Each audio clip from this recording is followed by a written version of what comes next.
வணக்கம் குரு ஜோதிடம் சேனல் நேர்களே, நான் உங்கள் அன்பான சயின்டிபிக் வேதிக் அஸ்ட்ராலஜர் அஸ்ட்ரோ அரஞ்சி பேசுகிறேன்.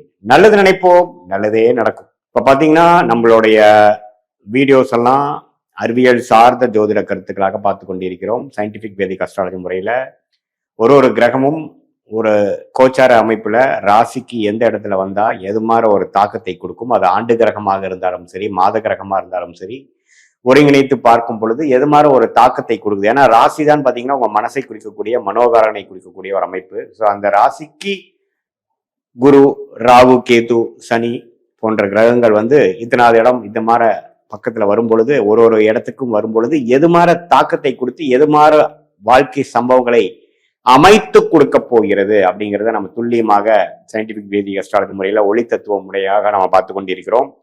அந்த அடிப்படையில மேஷ ராசிக்காரர்களுக்கு ஆகஸ்ட் மாதம் 2025 எத்தகைய ஒரு மாதமாக வரப்போகிறது, அமைய போகிறதுங்கிறது நம்ம பார்க்க போறோம். அதுக்கு முன்னாடி நம்ம சேனல் ஃபர்ஸ்ட் டைம் வரவங்க மறக்காம சப்ஸ்கிரைப் பண்ணுங்க.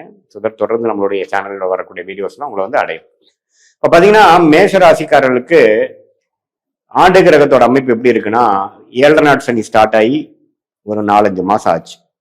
ஸோ விரய சனி என்று சொல்லப்படுகிற 7 நாட்டு சனியோட முதல் பகுதி என்று சொல்லப்படுகிற விரய சனி மார்ச் 29, 2022 ஏப்ரல், மே, ஜூன் 3 மாதமாக உங்களுக்கு விரய சனி நடந்து கொண்டிருக்கும் பொழுது விரயங்களுக்கு குறைவு இருக்காது.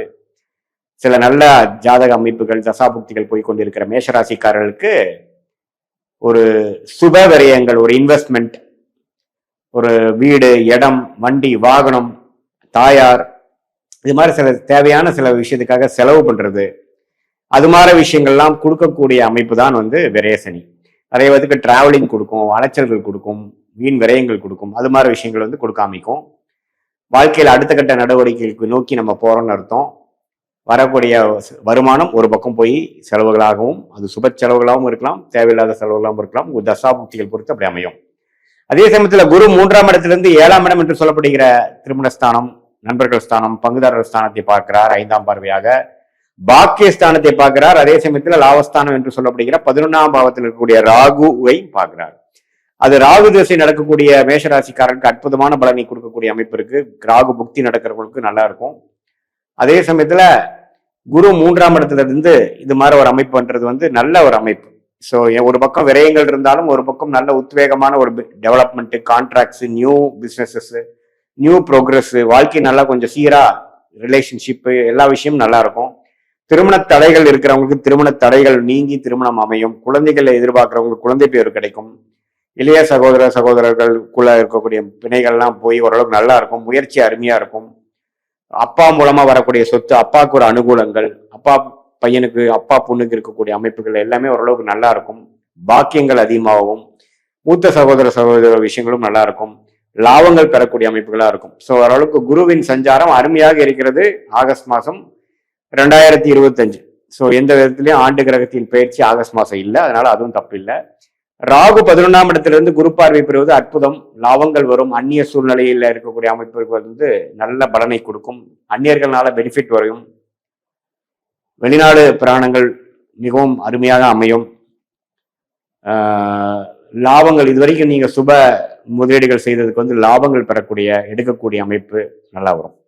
அதே சமயத்துல 5ஆம் இடத்துல கேது இருக்கிறது. குழந்தைகளுக்காக சில மெனக்கெடுதல், குழந்தைகளுக்காக சில செலவு செய்வதல், அவங்களை வாழ்க்கையில் செட்டில் பண்ணுவதற்காக சில முயற்சிகளும் ஃபோக்கஸும் பண்ணக்கூடிய அமைப்புகள் கண்டிப்பாக இருக்கிறது. ஸோ மேசராசிக்காரர்களுக்கு ஒரு ஆண்டு கிரகத்தின் சஞ்சாரம் ஓரளவுக்கு நல்லாவே இருக்கு. வாழ்க்கையில் அடுத்தடுத்து உத்வேகத்தோட முன்னேறுவதற்கும், வாழ்க்கையில சில விஷயங்கள் சரி பண்ணுவதற்கும், வம்பு வழக்குகள்லாம் ஓரளவுக்கு முடிந்து அது மூலமாக தீர்வு பெறுவதற்கும் அருமையான ஒரு அமைப்பு இருக்கு. கொஞ்சம் டிரான்சிஷனரியான டைம் தான். ஏன்னா 7 நாட் சனி ஸ்டார்ட் ஆயிருச்சு.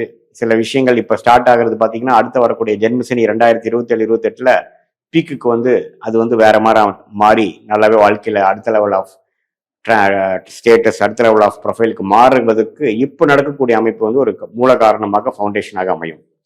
இப்போ மாத கிரகம் என்று சொல்லப்படுகிற ராசி அதிபதி செவ்வாயே பாத்தீங்கன்னா மாதம் முழுவதுமே 6ஆம் இடத்துல இருக்காரு.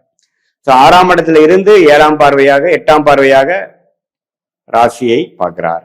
அதே சமயத்துல சனியாலும் கொஞ்சம் பார்க்கப்படுகிறார். ஸோ எப்போ சனியால் பார்க்கப்படுகிற மேஷராசிக்காரர்களோட அதிபதி சனிங்கிறப்போ, செவ்வாய்ங்கிறப்போ கொஞ்சம் ஸ்ட்ரெஸ் இருக்க தான் செய்யும். ஏப்ரல்ல சில விஷயங்கள் நீங்க எதிர்பார்க்கறதுக்கு வந்து தீர்வு கிடைக்காமல், ஒரு ஆன்சர் கிடைக்காமல், மதில் மேலே இருக்கக்கூடிய பூனை போல கொஞ்சம் சில விஷயங்கள் கொஞ்சம் இருக்கதான் செய்யும். முழுமையாக உங்களுக்கு ஆகஸ்ட் மாசத்துக்குள்ள முழுவு அடையாது. ஏன்னா சனியின் பார்வை பெறுகிறார் ராசி அதிபதி செவ்வாய். அது 6ஆம் இடம் என்று சொல்லப்படுகிற வம்பு, வழக்கு, ருணச்சத்ரு விஷயங்கள், உடல் உபாதைகள், கொஞ்சம் குடுக்கல் வாங்கல், அது மாதிரி விஷயத்துல கொஞ்சம் கேர்ஃபுல்லா இருக்கணும் அப்படிங்கிறது நம்ம தெரிஞ்சுக்கணும். அதே சமயத்துல சுக்கிரன் சூரியன்லாம் பாத்தீங்கன்னா ஒரு ஆகஸ்ட் 17 அப்படி தான் சூரியன் பாருங்க 3ஆம் இடத்திலிருந்து 4ஆம் இடத்துக்கு வராரு. ஸோ இடம் சார்ந்த விஷயங்கள், தாயார் சார்ந்த விஷயத்துல ராஜயோகாதிபதி சூரியனே வருவது நல்ல விஷயம். ஸோ ஓரளவுக்கு நல்லா இருக்கு. சுக்கிரனும் பாத்தீங்கன்னா ஒரு 21ஆம் தேதிக்கு அப்புறம் 4ஆம் இடத்துக்கு வந்து வீடு, இடம், வண்டி, வாகனம், தாயார் போன்ற விஷயத்துல கொஞ்சம் நல்ல பெனிஃபிட்ஸ், கொஞ்சம் ஒரு மாதிரியான பாசிட்டிவான ரிசல்ட்ஸ் எல்லாம் கிடைக்கக்கூடிய அமைப்பு, தொழில கொஞ்சம் மேன்மை அடைகிறதுலாம் பாத்தீங்கன்னா மாதத்தின் செகண்ட் ஹாஃப் கொஞ்சம் நல்லா இருக்கு. ஸோ அதை நீங்க தெரிஞ்சுக்கணும். புதன் பாத்தீங்கன்னா அப்படியே தான் 4ஆம் இடத்துலயே அதிகமா இருக்கிறார். மாதத்தின் இறுதியில தான் பாத்தீங்கன்னா அவர் வந்து கடைசி நாள் தான் வந்து உங்களுக்கு 5ஆம் இடத்துக்கு போறாரு. ஸோ சுக்கிரனின் சஞ்சாரம், சூரியனின் சஞ்சாரம், புதனின் சஞ்சாரம் எல்லாமே ஓரளவுக்கு திருப்தியாக இருக்கிறது. ஸோ இது பொதுவாக பார்த்தீங்கன்னா சில விஷயங்களை எதிர்கொள்ளக்கூடிய ஒரு மாதமாகவும், அதில் செகண்ட் ஹாஃப்ல சில பாசிட்டிவான சில விஷயங்கள் நடக்கிற மாதிரியும், ஃபர்ஸ்ட் ஹாஃப் வந்து கொஞ்சம் கேர்ஃபுல்லாக செலவுகளை கட்டுப்பாட்டுக்கு கொண்டு மாணவர்கள் வந்து கொஞ்சம் கான்சென்ட்ரேஷன்ல வந்து கொஞ்சம் அதிகமாக ஈடுபட்டு படிக்க வேண்டிய அமைப்புகள் தேவைப்படும். ஏன்னா உங்களுக்கு வந்து கொஞ்சம் 7 நாட் சனி வரும் பொழுது கொஞ்சம் சில டிஸ்ட்ராக்ஷனு, சில சில சேஞ்சஸ் இன் யுவர் ப்ரொஃபைல்லாம் கொஞ்சம் வரக்கூடிய அமைப்புகள் ஸ்லோவாக வர ஆரம்பிக்கும். இதுதான் ஒரு பொதுவான மேஷராசிக்காரர்களுக்கு ஒரு ஆகஸ்ட் மாதம் பலன்களே ஒழிய, இது நம்மளுடைய ஜென்ம ஜாதகத்தில் உங்களுக்கு என்ன தசாபுக்திகள் போய் கொண்டிருக்கிறது, என்ன ராசி, என்ன நட்சத்திரத்துல பிறந்தீங்க, அந்த அந்த எந்த லக்னத்துல பிறந்தீங்க, மோர் இம்பார்ட்டன்ட் அந்த லக்னத்துக்கு லக்னாதிபதி எப்படி இருக்கிறார், அந்த தசாபுக்திகள்லாம் இப்போ எப்படி போயிட்டு இருக்குது, அந்த தசநாதன் புக்திநாதன் இப்போ கோச்சாரத்தில் எப்படி போயிட்டு இருக்கிறதெல்லாம் ஒருங்கிணைத்து நம்ம பார்க்கும் பொழுது உண்மையே துல்லியமான பலன்கள் வந்து உங்க வாழ்க்கையில நெக்ஸ்ட் 6 months 1 yearல எப்படி வரப்போகுது அப்படிங்கிறது இந்த ஆகஸ்ட் மாச பலனோட சேர்த்தினை வைத்து நம்ம சயின்டிபிக் வேதிக் அஸ்ட்ராலஜி முறையில நீங்க பார்க்க முடியும் அப்படிங்கிறத நீங்க தெரிஞ்சுக்கணும்.